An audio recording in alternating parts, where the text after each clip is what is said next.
Welcome to Aussie Online Growing on Shopify. This is episode number 88, and I want to talk to you today about emails, specifically about the deliverability of your emails, your campaigns, and your metrics, and what you're doing to actively improve those. I started 2 e-commerce brands in 2020, and I sold one in 2023, and I continue to grow the other one. You can reach out for me on my website for support. All the ideas and things I share on my podcast are perfect to DIY yourself.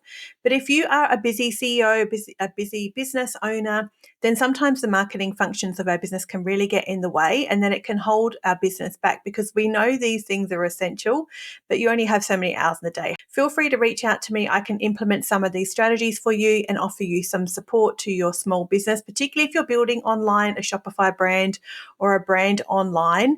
Then you can find me at Aussie Online Growing on Shopify.com.au. Please take these tips and tricks and strategies for yourself and feel free to implement them. I share all my experiences here from building online brands for the last 4 years.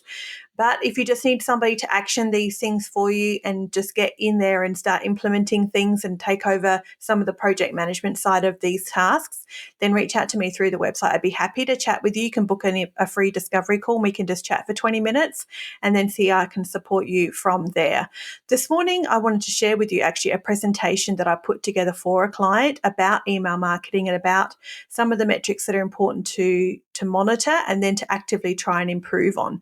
So I thought that presentation would be the perfect foundation for a podcast episode so that some of the things I investigated in my own Klaviyo email account might be helpful for you to look into your own email marketing software, whether you use Klaviyo or a different CRM, and see some of these metrics for yourself and just have a bit of a dig around at some of the benchmarks, the dashboards inside there, reports, benchmarks, dashboards, metrics. There's a few little menu options inside Klaviyo.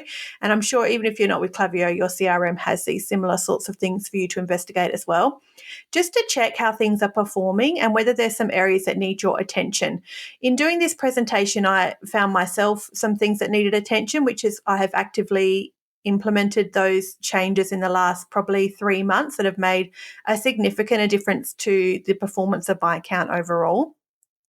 But then even just jumping in again today, quickly before recording this podcast, I found another part of my CRM that's not performing as well as it was this time last year. So now I've got another little task I need to go ahead and improve on those. So like I said, these things we can all look into ourselves. This is part of being a CEO, hey, and a business owner. If you're in the early stages, I know you're probably looking after all this sort of stuff yourself.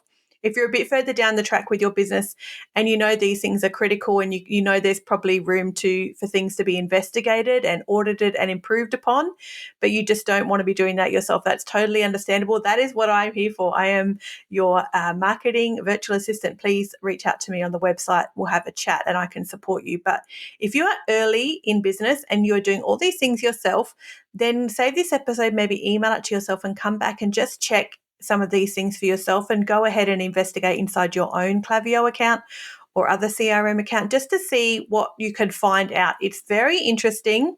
Sometimes it's scary, but look, like it's better than having your head in the sand. Hey, like if you're trying to build a business, then these things are critical. You can't just not think about these sorts of things because they're in your mind anyway, nagging at you, whether you pay attention to them or not. So you might as well just bite the bullet, sit down and do a bit of research for yourself and not keep your head in the sand about these sorts of things that are probably keeping you awake at night anyway. I'm going to flick between it and try and pull out the bits that are probably relevant to share with you on this podcast episode. Last year, in 2023, email marketing played a massive role in the overall revenue of my e-commerce brands, both of them. And it was an increase of over 400% from 2022 statistics. So that's something I'm very proud of. And that was a very deliberate strategy. Those things don't just happen without you planning and putting some strategy in place behind them. So I'm going to share with you my send strategy, which is the kind of the criteria or the rhythm at which I send out emails to my newsletter list or to people who have subscribed to my newsletter. Cleaning your master list.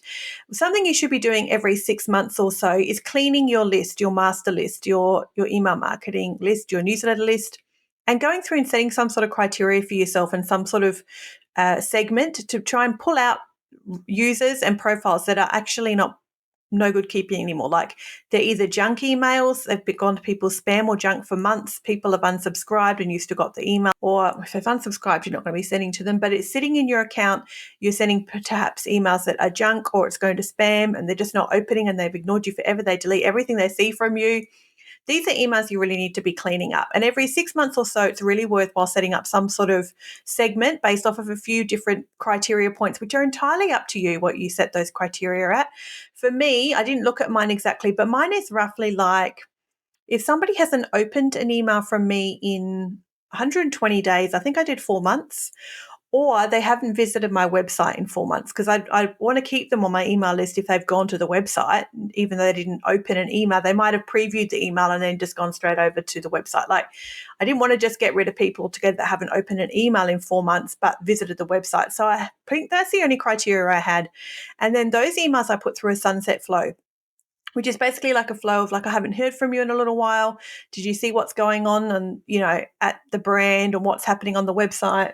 Come and check out what's new. I think there's a discount code built into that flow. I did actually get an email from a potential customer as a reply to one of those emails in the flow. So she just replied to say, hey, I'm still around. I would still love to get your emails. Please don't get rid of my profile. So that was good. I got that email from a potential customer. But you should be cleaning your master list. Fortunately, I guess depends how you look at it.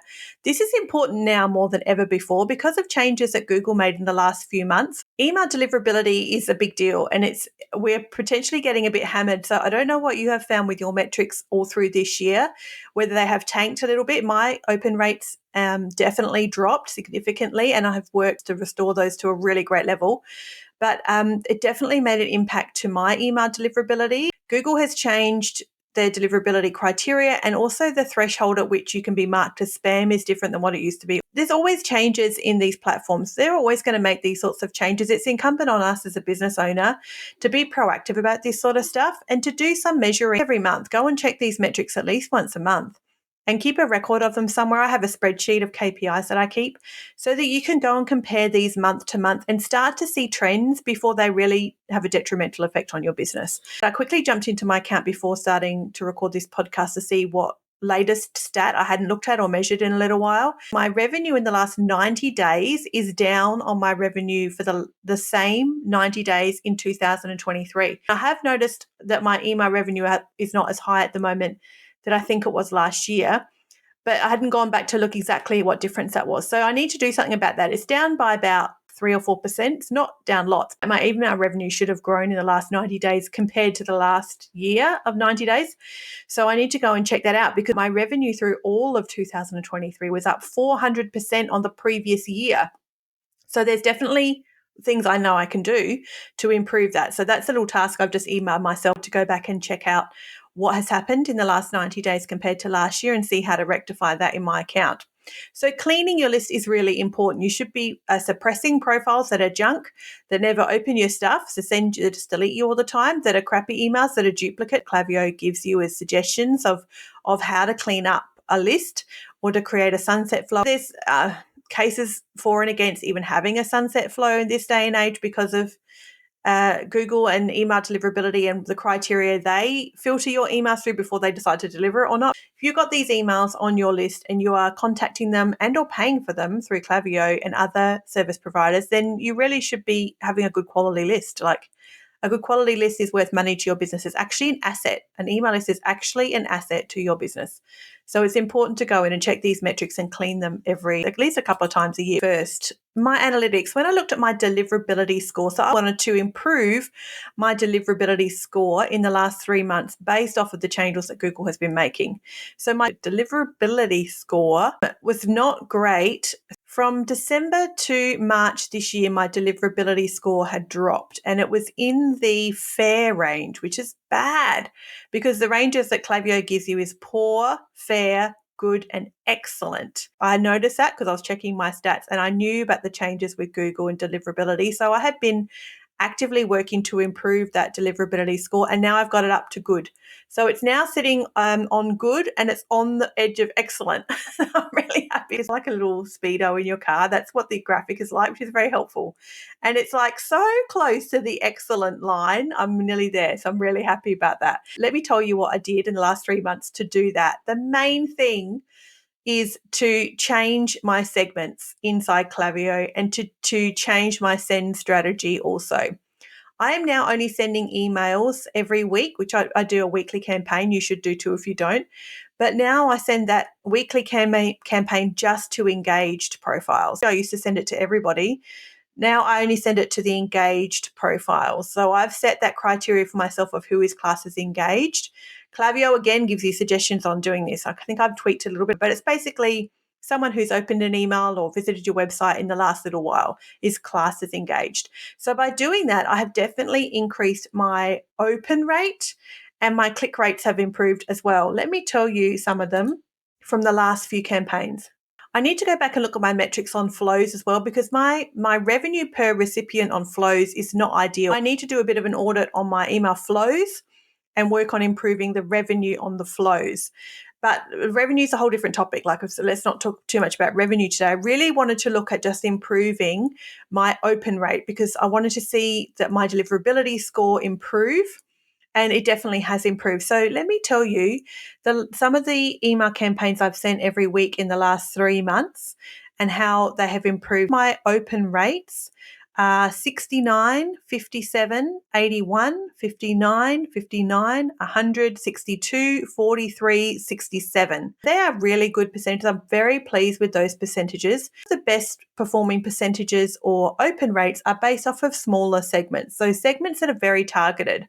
For instance, segments of customers who've added something to their cart and not checked out. So that segment always performs well. So one of those segments for me was 81%, another one was 100%. I use the dynamic product selector for that email so they see in their email the products they were viewing on the website.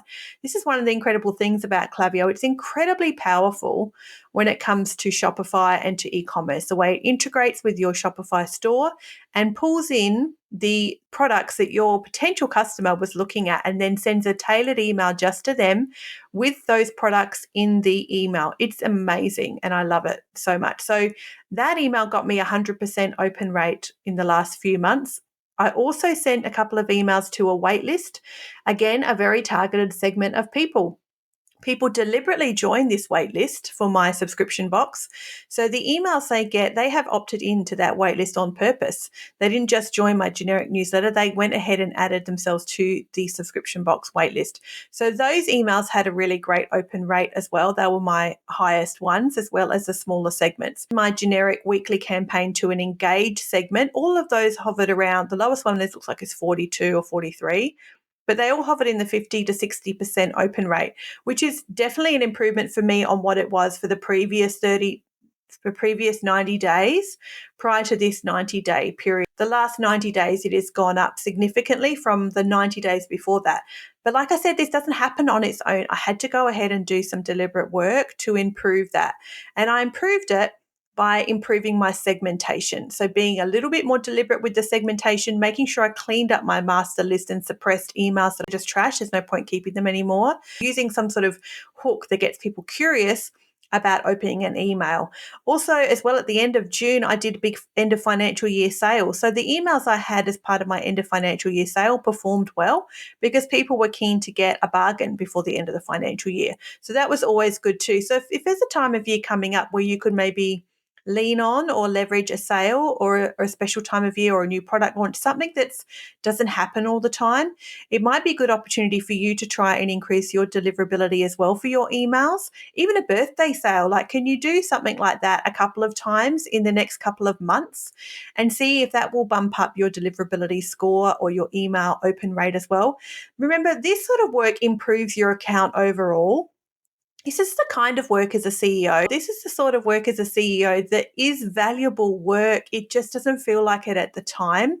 Like spending time looking into the metrics inside Klaviyo and designing some campaigns and deliberate headlines and then measuring the change in how I'd improve the statistics. It's not getting me sales on the spot, but it does down the track. It's a bit like doing SEO work for your website or your brand.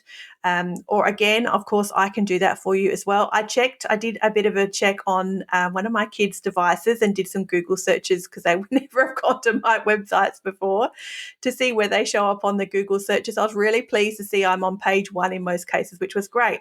So there's some basic SEO as well that will pay dividends to you in the long run.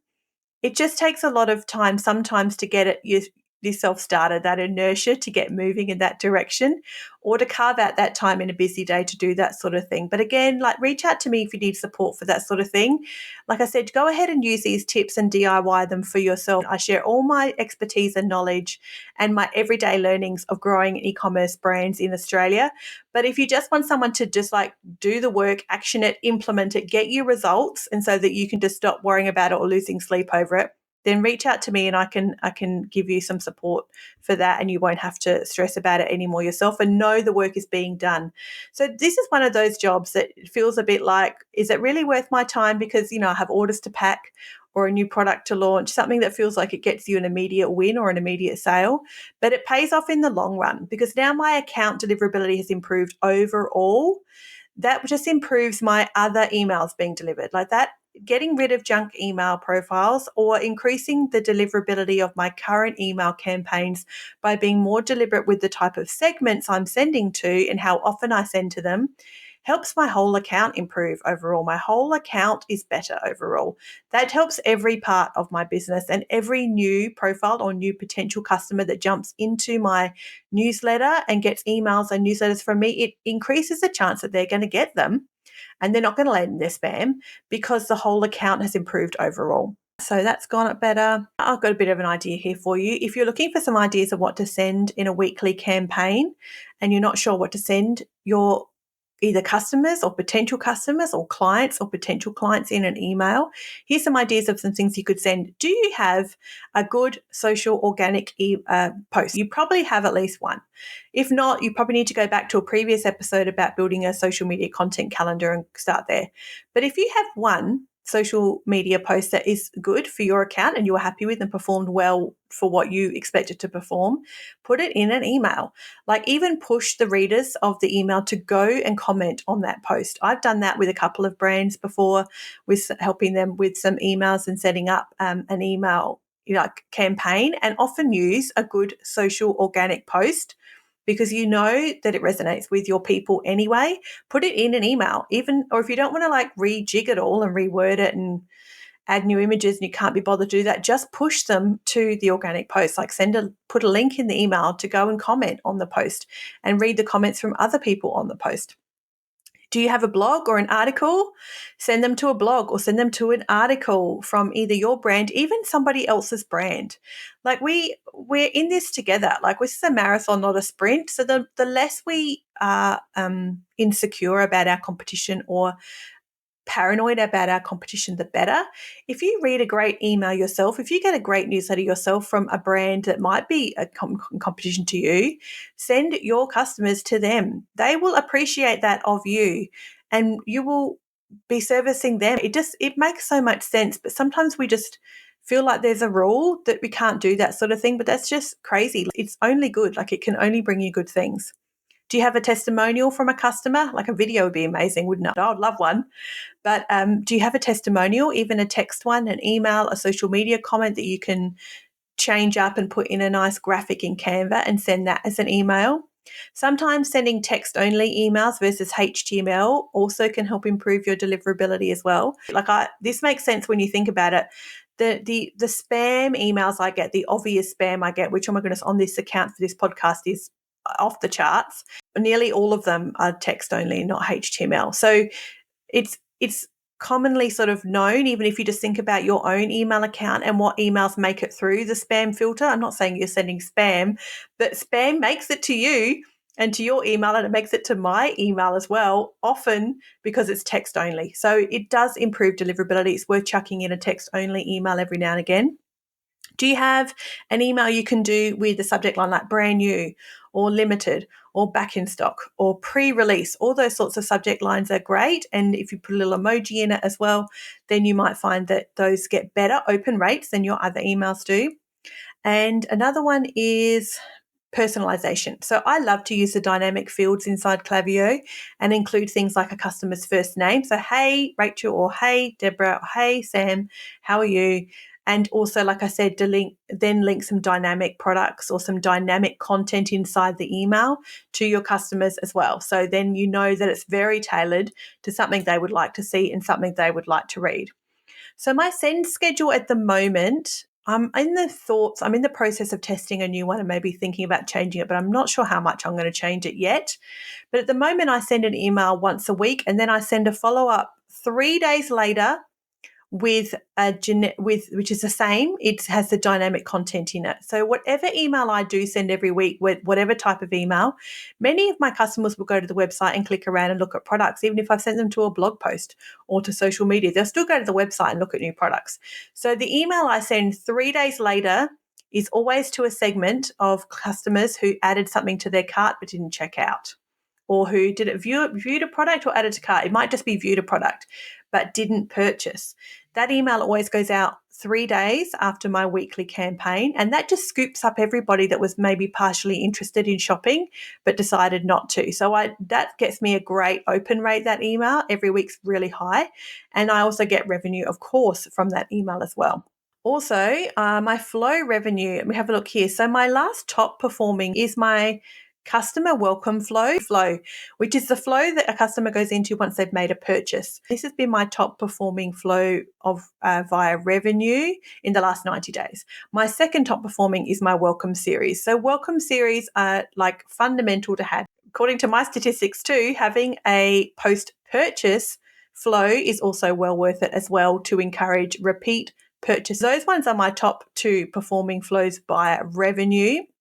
But revenue is sort of not the topic of today so much. I've built, which I told you about, so segments have helped increase my open rate in the last 90 days. It's called an engagement report. And I did my engagement report on my engaged segment, an engagement report on the segment you built. My engaged segment, which is a segment I send to every week, has an 80% open rate and a 10% click rate, and the average order value is $52 in the last 30 days. It tells you the percentage of those users or profiles, how many of them are not really engaged or not engaged at all or mark you as spam. 80% of that segment is opened in the last 30 days, and I have a click-through rate of 10% on average, and that's my broad segment now. So remember, I don't send to my whole newsletter. I probably would for a big sale, but on the whole, I don't send to my whole newsletter list.